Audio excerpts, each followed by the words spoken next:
오늘 아침 하나님께서 저희들에게 주시는 말씀입니다. 우리 구약 성경 105면 출애굽기 16장 1절에서 5절의 말씀입니다. 구약 성경 출애굽기 16장 1절에서 5절까지의 말씀을 제가 봉독합니다. 하나님의 말씀을 경청하시기 바랍니다. 이스라엘 자손의 온 회중이 엘림에서 떠나 엘림과 시내산 사이에 있는 신광야에 이르니 애굽에서 나온 후 둘째 달 15일이라. 이스라엘 자손 온 회중이 그 광야에서 모세와 아론을 원망하여 이스라엘 자손이 그들에게 이르되 우리가 애굽 땅에서 고기 가마 곁에 앉아 있던 때와 떡을 배불리 먹던 때에 여호와의 손에 죽었더라면 좋았을 것을 너희가 이 광야로 우리를 인도해 내어 이 온 회중이 줄여 죽게 하는도다. 그때 여호와께서 모세에게 이르시되 보라 내가 너희를 위하여 하늘에서 양식을 비같이 내리니니 백성이 나가서 일용할 것을 날마다 거둘 것이라. 이같이 하여 그들이 내 율법을 준행하나 아니하나 내가 시험하리라. 여섯째 날에는 그들이 그 거둔 것을 준비할지니 날마다 거둔 것에 갑절이 되리라. 아멘. 애굽에서 가나안으로 들어가는 길 중에는 빠르고 그리고 편한 길도 있었지만 하나님은 그런 길을 놔두고 오히려 멀고 험한 광야길로 이스라엘 백성들을 인도하십니다. 그것은 하나님께서 이스라엘 백성들을 미워해서도 아니고 또 일부러 그들을 고생시키려고 하는 의도가 있어서 그렇게 한 것도 아닙니다. 하나님의 생각은 이스라엘 백성들이 가나안에 들어가서는 애굽에서 살았던 것처럼 그렇게 살지 않기를 원하셨어요. 사실 이스라엘 백성들이 가나안 땅에 들어가서도 애굽에서 살던 것처럼 그렇게 산다면 굳이 애굽을 떠나야 될 이유가 없지 않겠습니까? 굳이 그들이 가나안 땅에 가서 살 이유가 없지 않겠습니까?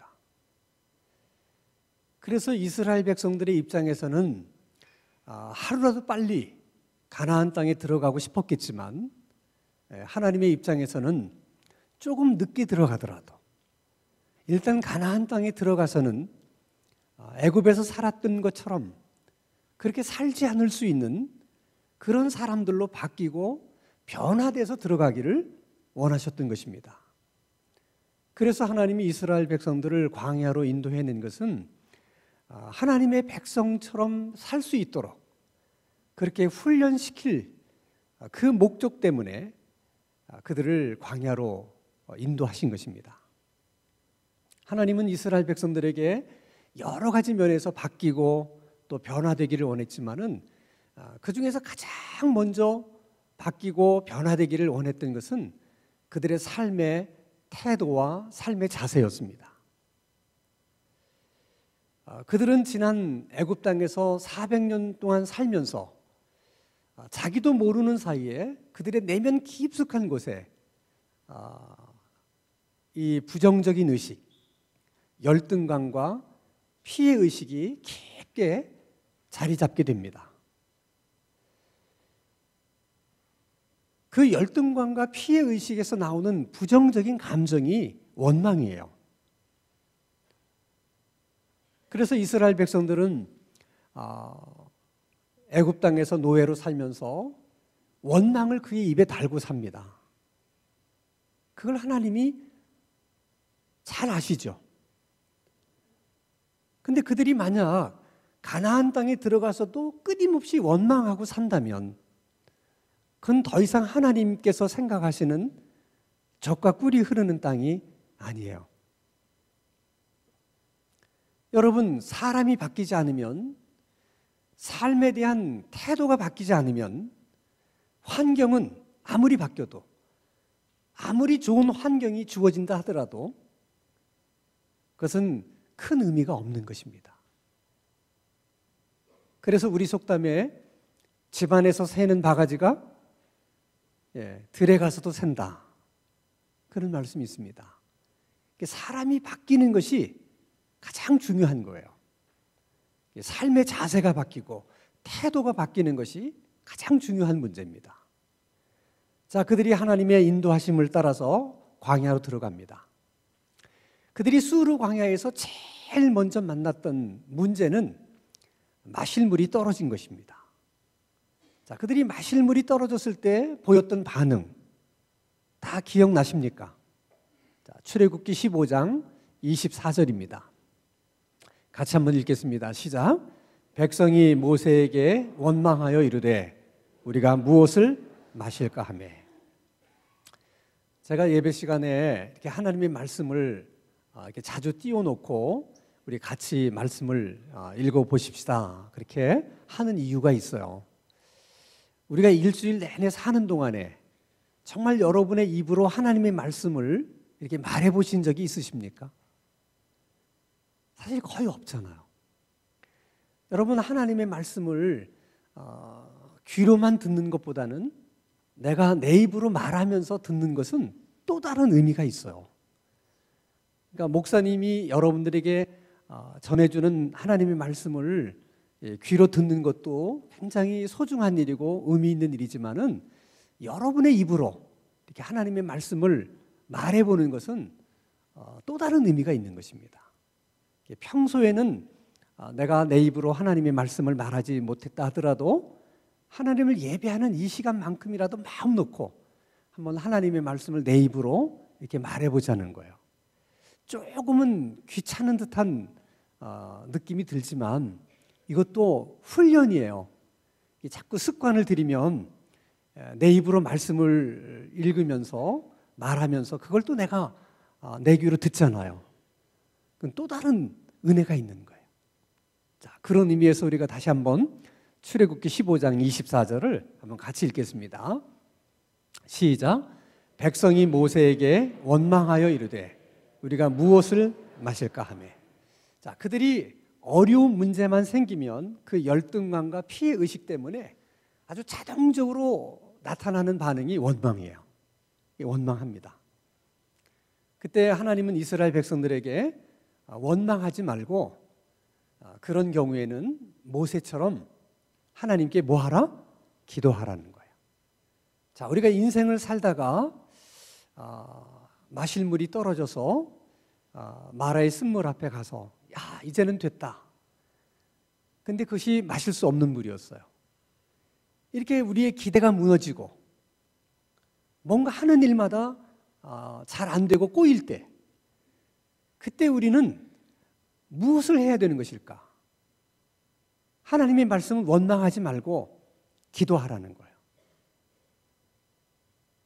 때로는 울면서 기도하고 때로는 부르짖어서 기도하라는 것입니다. 그때 기도하라고 하는 그 말씀의 그 주된 요지는 마실 물이 없으니까 마실 물을 주십시오. 그렇게 기도하라는 그런 의미보다는 내가 지금까지 살아오면서 내가 뭘 잘못했는가, 또 하나님 앞에 내가 불순종한 것은 무엇이 있는가, 그것을 끊임없이 생각해보고 그것을 찾아내서 회개하라는 거예요. 여러분, 우리 기대가 무너지고 이제 일이 꼬이게 될 때 우리가 십자가 앞에 나가서 내가 정말 무엇을 잘못했는가를 하나님께 끊임없이 묻고 또 하나님이 생각나게 해주시면 회개하고 또 회개하고 때로는 뭐 금식을 하면서도 그런 기도를 하는 것이 중요해요. 그래서 정말 하나님이 보여주시는 대로 회개를 이렇게 제대로 하고 나면 우리 마음 가운데 이제 죄가 사라지고 이 허물이 씻겨져 가면 그때 비로소 여러분 영안이 밝아져서 뭐가 문제인지가 그때 보이는 거예요. 왜 사업에 실패하게 됐는지 그 이유가 그때 보여요.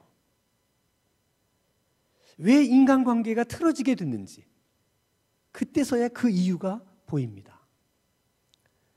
내가 회개하기 전까지는 모든 문제가 다른 사람에게 있다고 생각했어요. 저 사람 때문에 내가 사업이 힘들게 된 것이고 저 사람 때문에 관계가 꼬이게 된 것이고 다 다른 사람들의 문제 때문이다. 외부의 환경 때문이다. 이렇게 생각을 하기 때문에 원망하게 되는 것이거든요.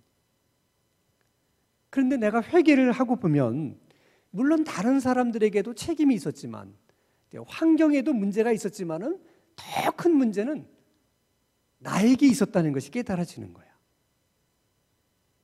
그때 그 사람이 그 얘기 했을 때 내가 그 얘기를 듣지 않았더라면 이렇게 되지는 않았을 텐데.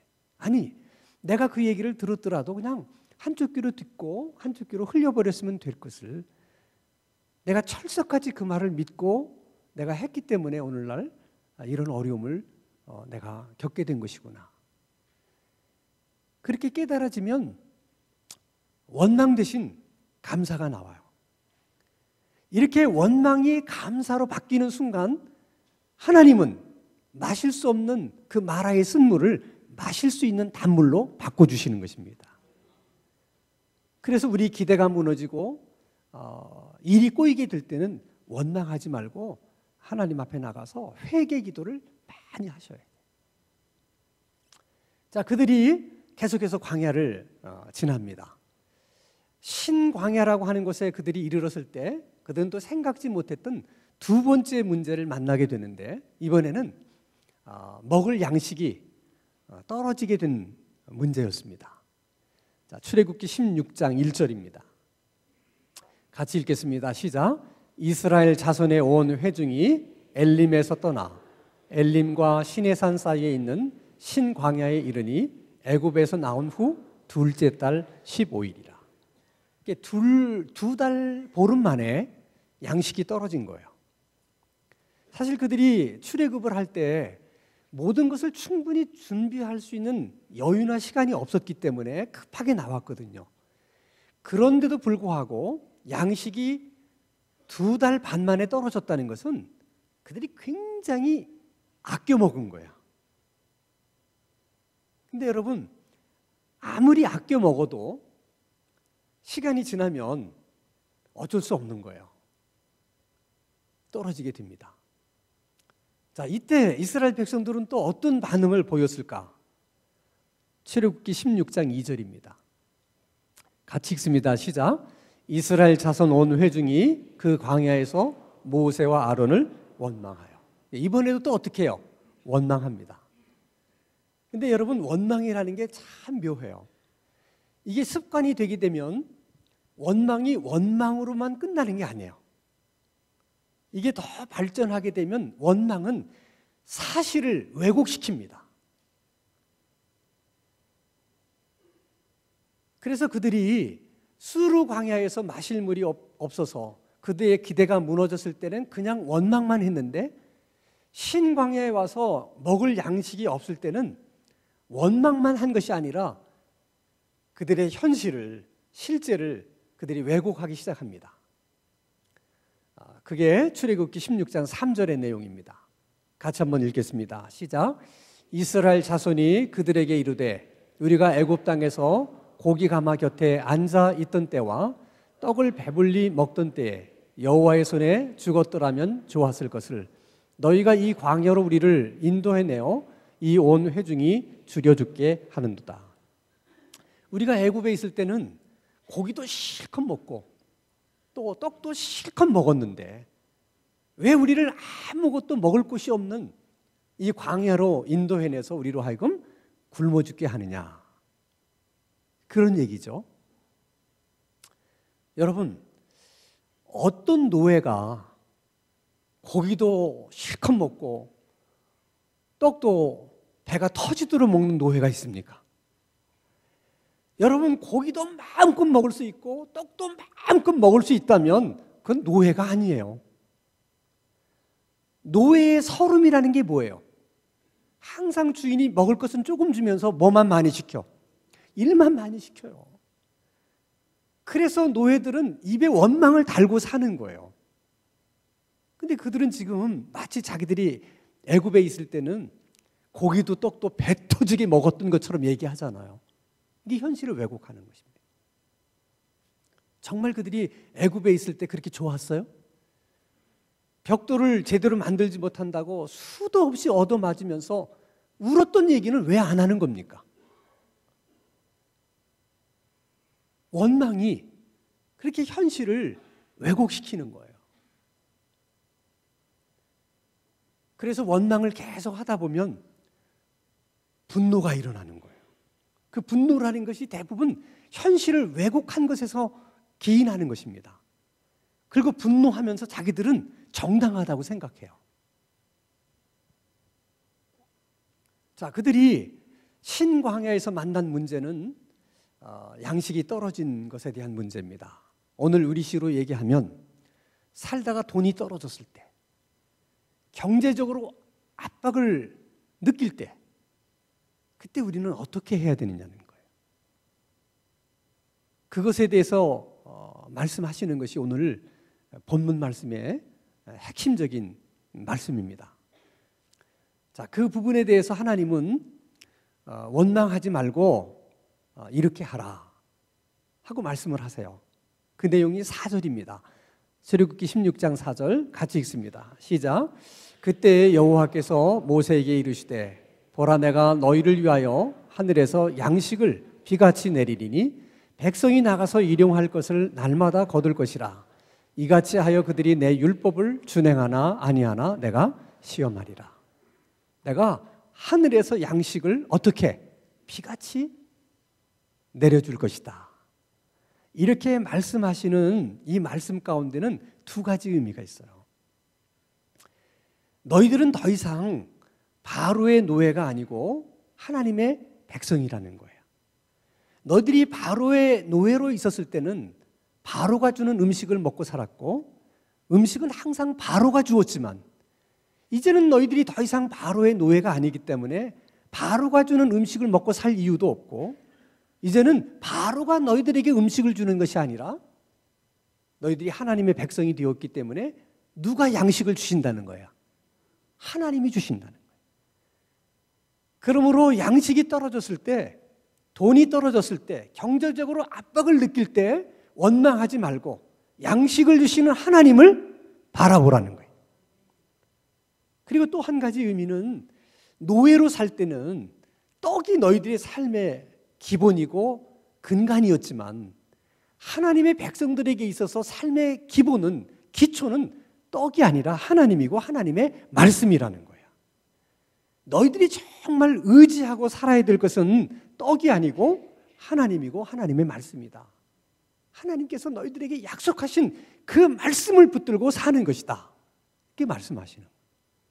자, 그러면 우리가 삶의 기초를 돈에다 두지 않고 하나님에게 두고 또 하나님의 말씀에 두고 산다는 것이 어떤 것일까? 그것을 잘 설명하는 것이 하박국 3장 17절 18절 말씀입니다. 같이 한번 읽습니다. 시작.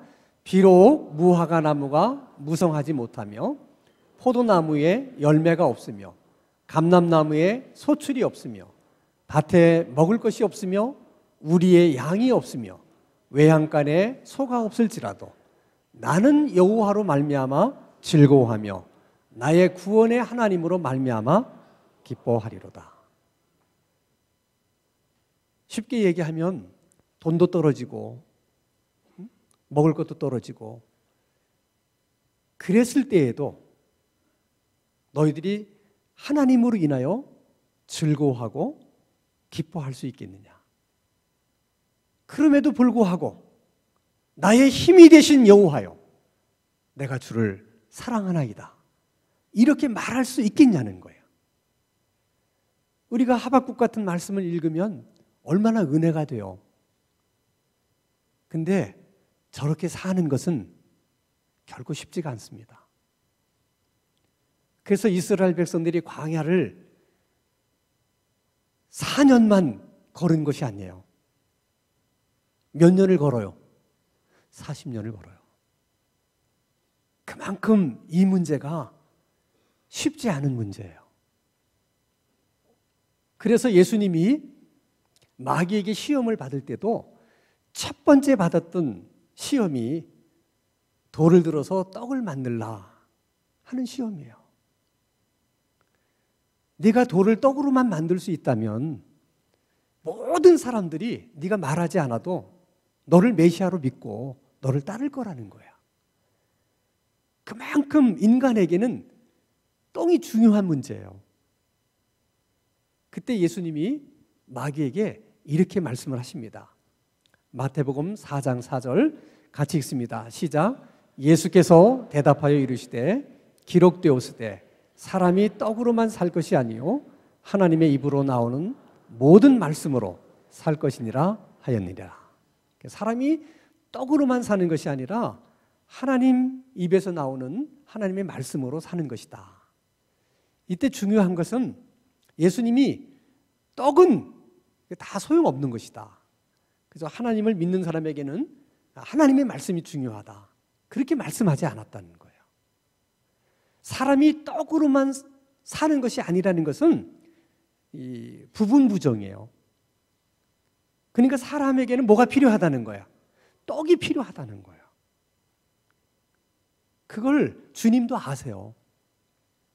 우리가 인생을 살아가려면 떡이 필요해요. 돈이 필요해요. 그래서 하나님을 믿는 우리들도 돈을 굉장히 부정한 것으로 보고 하나님의 말씀만 거룩한 것으로 여기면 안 돼요. 우리가 인생을 살아가는데 떡이 필요하기 때문에 떡을 얻기 위해서 우리는 수고해야 되고 그리고 힘쓰고 애써야 될 필요가 있어요. 오죽하면 성경은 일하기 싫거든 먹지도 말라 이렇게 말씀하세요. 그래서 하나님을 믿는 사람들은 자기가 아무 일도 안 하면서 다른 사람에게 도움받아서 사는 것, 이것은 하나님의 백성들의 삶의 태도나 자세가 아니에요. 우리가 떡을 얻기 위해서 열심히 수고하고 애를 쓰면 하나님은 반드시 주십니다. 그것이 필요하다는 걸 아시기 때문에 그래요. 그래서 떡을 위한 수고, 떡을 위한 노력이 필요해요. 그것은 하나님께서 이스라엘 백성들에게 만나를 주실 때도 마찬가지예요. 자, 하나님이 그들에게 어떻게 만나를 주셨는지 한번 보겠습니다. 출애굽기 16장 13절에서 14절 같이 한번 읽겠습니다. 시작. 저녁에는 메추르기가 와서 진에 덮이고 아침에는 이슬이 진 주위에 있더니 그 이슬이 마른 후에 광야 지면에 작고 둥글며 서리같이 가는 것이 있는지라. 저게 하나님이 말씀하시는 비처럼 내리시겠다는 하나님의 양식, 만나를 말하는 것입니다. 하나님이 하늘에서 이스라엘 백성들을 위해서 만나를 주시는데 언제 주셨느냐? 새벽에 주세요. 그래서 만나는 항상 이슬과 함께 내립니다. 그렇게 하신 데는 특별한 이유가 있어요. 첫째는 하나님이 이스라엘 백성들에게 주고 싶었던 만나는 누룽지라든지 육포처럼 이게 아주 드라이하게 건조시켜가지고 며칠을 놔두고 먹을 수 있는 그런 만나를 주신 것이 아니라 방금 목장에서 젖소에게서 우유를 짜서 주는 것처럼 아주 따끈따끈한 그런 신선한 만나를 하나님은 이스라엘 백성들에게 주고 싶어 하셨다는 거예요. 그러니까 하나님은 우리들에게 뭘 하나를 주더라도 최상의 것을 주세요. 그리고 하나님은 최선을 다해서 우리에게 주시는 거예요. 아멘? 이것이 하나님이 우리에 대한 배려야. 그렇기 때문에 우리도 하나님 앞에 뭘 드릴 때는 따끈따끈한 걸 드려야 돼. 신선한 걸 드려야 돼. 시간을 들여도 내가 하고 싶은 거 다 하고 남으면 뭘 드린다. 이건 따끈따끈한 게 아니에요. 그건 식은 시간을 주시는 거예요. 우리가 하나님 앞에 물질을 드려도 내가 다 쓰고 싶은데 쓰고 남으면 드리는 거. 이거는 식어 빠진 예물을 드리는 거야. 그게 아니라 가장 먼저 따끈따끈할 때 그 신선한 예물을 하나님 앞에 드리는 거. 이게 하나님의 백성으로서 하나님에 대한 올바른 태도고 올바른 자세예요. 하나님은 우리에 대해서 그렇게 배려하시는데 우리는 하나님 앞에 하는 일들이 그렇지 못하다면 어떻게 하나님의 백성이라고 말할 수 있겠습니까? 이렇게 신선한 만나를 주셨기 때문에 그 만나는 오래 가지 못했어요. 출애굽기 16장 21절입니다. 같이 읽습니다. 시작. 무리가 아침마다 각 사람은 먹을 만큼만 거두었고 햇볕이 뜨겁게 쬐면 그것이 쓰러졌더라. 그러니까 새벽에 만나가 내렸는데 해가 떠서 햇빛이 따가워지면 그 만나가 다 이렇게 흐물흐물 이렇게 없어져 버렸다는 거예요. 그래서 보세요. 만나는 그냥 하나님이 이스라엘 백성들을 위해서 그냥 주시는 거야. 근데 그냥 주시는 만나지만 하나님이 그들의 입속에다가는 집어넣지 않았어요. 하나님이 그냥 주시는 음식이지만은 최소한 그들이 그 음식을 얻기 위해서는 아침 일찍 일어나야 돼. 그 정도의 수고는 해야 되는 거예요. 그리고 집 밖으로 나와서 땅에 내려져 있는 만나를 거두는 정도의 수고는 해야만 만나를 먹을 수가 있었어요. 그러니까 하나님이 그들이 농사진 것도 아니고 수고한 것도 아니지만 그냥 주시는 만나라도 최소한의 그런 수고와 노력은 있어야만 만나를 먹을 수 있게 하셨다는 거예요. 그러니까 우리가 여러분 떡을 위해서 그 정도의 수고와 노력을 하면 하나님이 어떤 방법을 통해서 하늘의 양식을, 우리가 살아가는 데 필요한 양식을 주신다 안 주신다? 주신다는 거예요. 이런 하나님을 신뢰할 수 있어야 돼. 하나님은 반드시 그렇게 하시는 하나님이시라는 거예요. 그러나 주님은 이렇게 말합니다.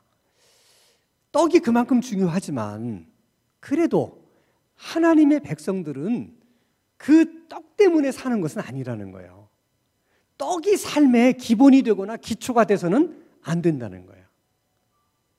우리 삶의 기본이 되고 기초가 되는 것은 하나님의 입으로 나오는 뭐라고요? 말씀이라는 거예요. 그 말씀을 오늘 우리식으로 얘기하면 내가 주머니에 돈이 가득 있으면, 두둑이 있으면 힘이 나고 뭔가 든든하잖아요. 그런 것처럼 너희들이 하나님의 말씀을 들으면, 너희들이 하나님의 말씀을 먹으면 그처럼 든든하고 힘이 나느냐? 그걸 묻고 계신 거예요.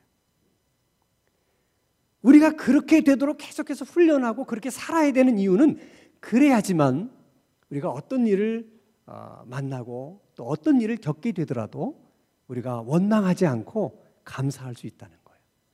우리가 그렇게 또 감사할 수 있어야 그게 하나님의 백성으로 살아가게 되는 것이고, 우리가 하나님의 백성이 되어서 그렇게 살아갈 때 그때 비로소 하나님이 우리에게 주시고자 하는 젖과 굴이 흐르는 가나안 땅을 얻을 수 있고 그곳에서 살 수 있게 된다는 거예요.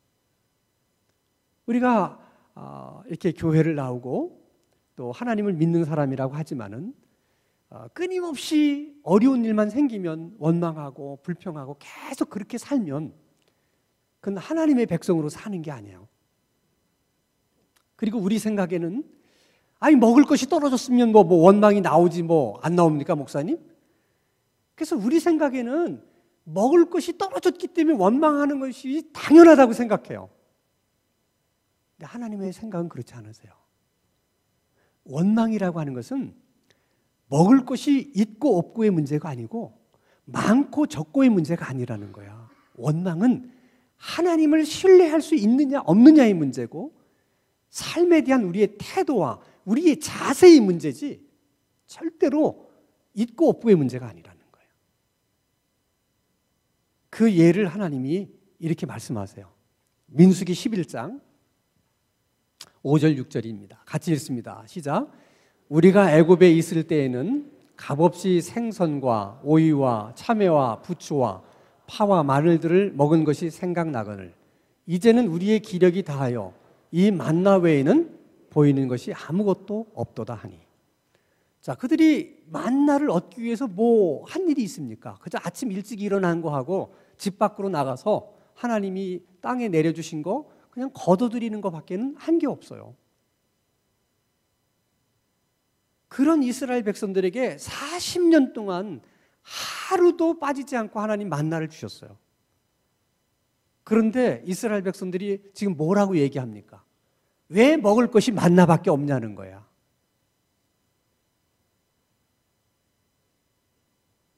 여러분, 돈이 없어서만 원망하게 되는 게 아니에요. 돈이 있어도 원망하게 됩니다. 그것은 우리가 하나님을 신뢰하느냐 하지 못하느냐의 문제예요. 우리 속에 있는 열등감과 피해의식, 그 문제를 해결했느냐 하지 못했느냐의 문제예요. 그래서 만약에 여러분 살아가다가 계속 돈 문제 때문에 너무 힘이 들다, 나는 경제적으로 너무 압박이 심해서 힘이 들다, 그러신 분들이 계시다면 어쩌면 그것이 여러분의 능력의 문제일 수도 있지만은 아직 여러분들이 광야 생활이 끝나지 않아서 그럴 수 있어요. 여러분, 하나님 앞에서 내 삶의 기초와 기본이 떡이 아니라 나는 하나님이고 하나님의 말씀입니다. 이것이 입증만 되고 하나님 앞에 정말 확인만 될 수 있다면, 그렇게 된 사람에게는 절대로 하나님이 돈 문제로 힘들게 하지 않으세요. 왜냐하면 이미 시험에 통과를 했기 때문에 그 시험 볼 필요가 없는 거예요. 그래서 우리가 경제적으로 굉장히 그 압박을 느끼고 어려울 때는 양식을 주시는 하나님을 바라봐야 돼요. 그리고 그때 우리는 우리 자신에게 물어야 돼요. 하나님의 백성은, 구원받은 하나님의 사람은 무엇으로 사는 것일까? 하나님의 말씀과 그의 약속을 따라 사는 것입니다. 우리가 그렇게 살아야만 우리가 감사하며 살 수 있고, 그렇게 살 때만 우리가 하나님의 백성으로 사는 거예요.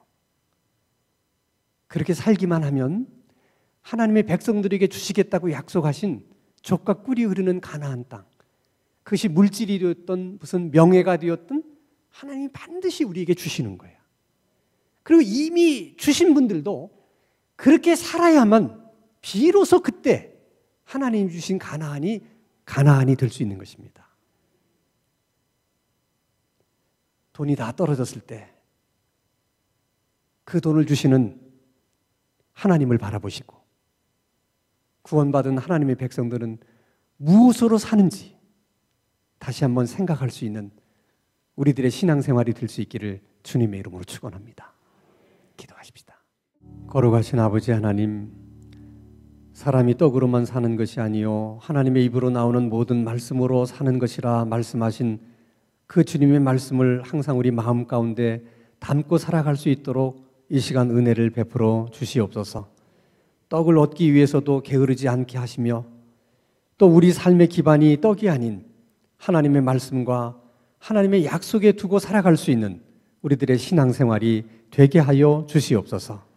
예수 그리스도의 이름으로 기도하옵나이다. 아멘.